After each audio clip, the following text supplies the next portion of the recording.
Depuis le boom minier en 2006 dans l'ex-Katanga, la population a rapidement augmenté autour des sites miniers. La ville a ainsi vécu de nouveaux changements.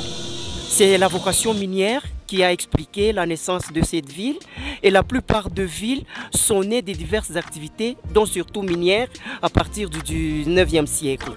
C'est la même chose avec la ville de Lubumbashi. Mais si vous voyez très bien, depuis 1910 jusqu'à l'indépendance, la ville respectait l'urbanisation parce qu'il y avait un chemin qui était respecté. C'est après, je dirais, notre accession à la souveraineté internationale que nous-mêmes, en gérant notre urbanisation, n'avons pas su, je dirais, nous conformer aux normes urbanistiques internationales. Lubumbashi, par exemple, a vu accroître fortement sa population. Il y aurait entre 2,5 et 6 millions d'habitants. Tout un défi. C'est vrai qu'on peut s'attendre à beaucoup de problèmes d'ordre urbanistique. Par exemple, l'accumulation de déchets et aussi des fois une urbanisation qui ne respecte pas les normes. Les deux problèmes sont manifestes à Lubumbashi et sont insolubles depuis plusieurs années. Les déchets sont jetés un peu partout, mais ils réussissent presque toujours à revenir à ceux qui les ont jetés, explique Dr Innocent Hassani, responsable d'un centre de santé dans la commune de Kampemba. Les gens n'aiment pas assainir les milieux. Tu verras,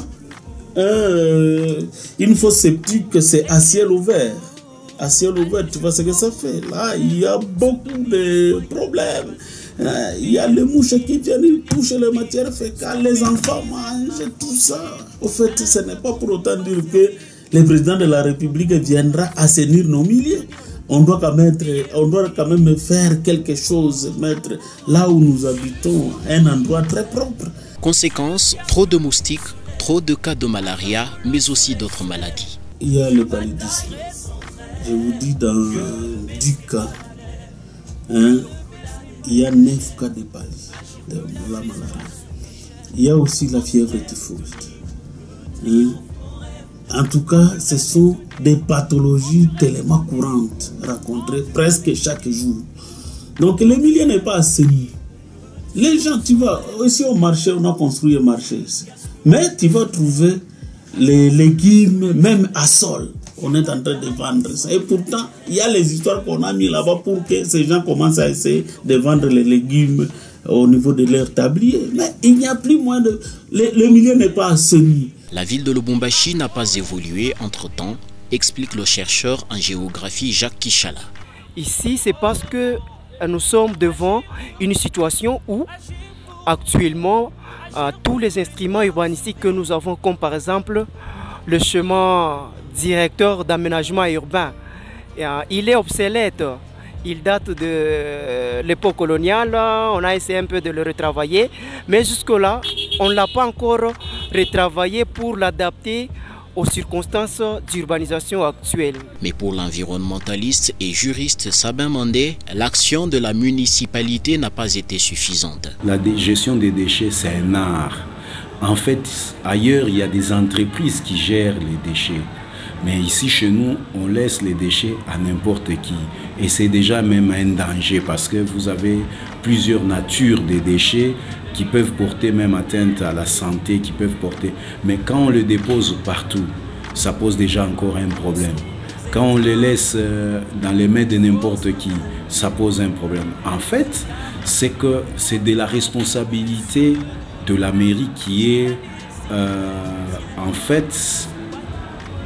C'est le maire de la ville qui est le premier policier de l'hygiène et de l'assainissement dans une ville. L'urbanisation est l'autre problème de Lubumbashi. La ville étend ses tentacules de façon désordonnée la plupart du temps.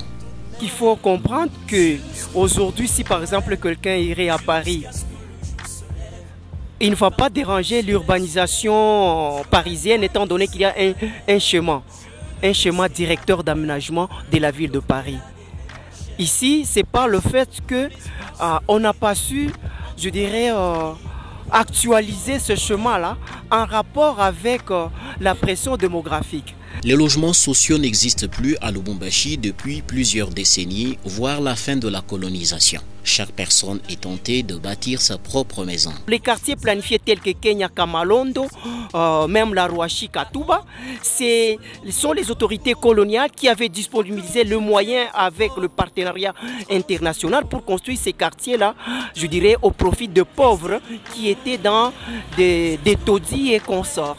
Mais alors qu'actuellement, après l'indépendance, l'État congolais ne disposant pas de moyens importants pour se faire construire des quartiers tout à fait modernes pour les petits, pour les pauvres, ça fait qu'aujourd'hui, les pauvres se construisent n'importe où, même dans les zones inondables comme Kabecha, Bongonga et consorts, avec toutes les conséquences qui sont là.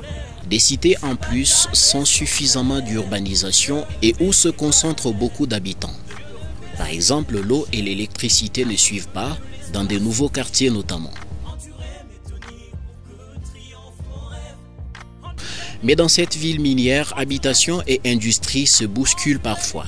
Il n'est pas rare d'apprendre le décès d'un enfant ou d'une personne âgée dans un accident lié à une industrie contiguë. Lorsque l'industrialisation commence au 19e siècle, on ne pouvait pas implanter l'industrie n'importe comment. Raison pour laquelle quand vous étudiez aujourd'hui le placement des quartiers de la ville de Lubumbashi, vous avez les quartiers résidentiels, vous avez le quartier industriel, vous avez les quartiers planifiés. Mais vous voyez, regardez comment nous sommes en train même d'implanter les industries dans les quartiers résidentiels. Nous transformons même les quartiers d'affaires ou les centres d'affaires en quartiers industriels et consorts. Alors cet imbroglio nous plonge devant une situation telle qu'aujourd'hui, nous sommes en face d'une situation qui nécessite une interpellation des uns et des autres. Lubumbashi pollue aussi. Cela n'est jamais le seul fait d'industrie minière la plupart du temps visé. Mais la population pollue aussi de diverses manières. Le charbon de bois utilisé comme source d'énergie pour la cuisine, le transport urbain, l'incinération des déchets et bien d'autres.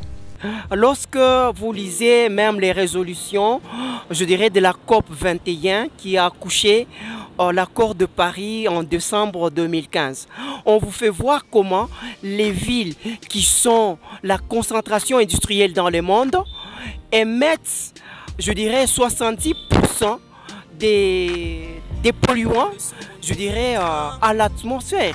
Ce qui implique que lorsqu'on est dans une ville avec multiples activités dont industrielles, il faut voir gérer toutes ces situations pour devoir permettre à ce que la population ait vraiment une vie saine. Parce qu'une ville où il ne faut pas bon vivre, par exemple actuellement, quand vous arrivez à Pékin, où les gens doivent porter des cache-nez et consorts parce que toute la ville est polluée avec une industrialisation qui utilise surtout les énergies fossiles qui sont les énergies, je dirais, de charbon qui émettent beaucoup de dioxyde dans l'atmosphère.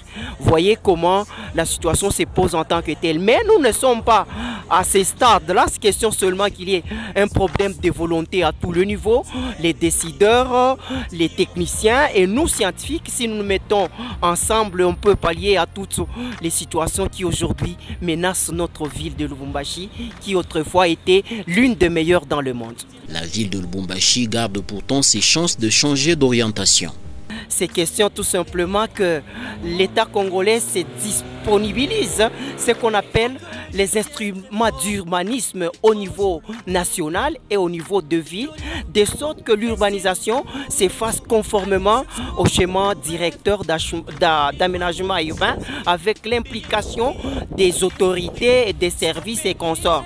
Et puis qu'on ne permette pas aux pauvres à se construire parce que n'ayant pas de moyens, ils iront construire n'importe où et ce qu'ils présenteront ne posera que de problèmes à la ville. Lubumbashi ou Antanchi, comme elle se réclame, c'est-à-dire la première, est engagée dans plusieurs projets internationaux, notamment les villes francophones qui invitent à développer des projets et actions réducteurs de pollution.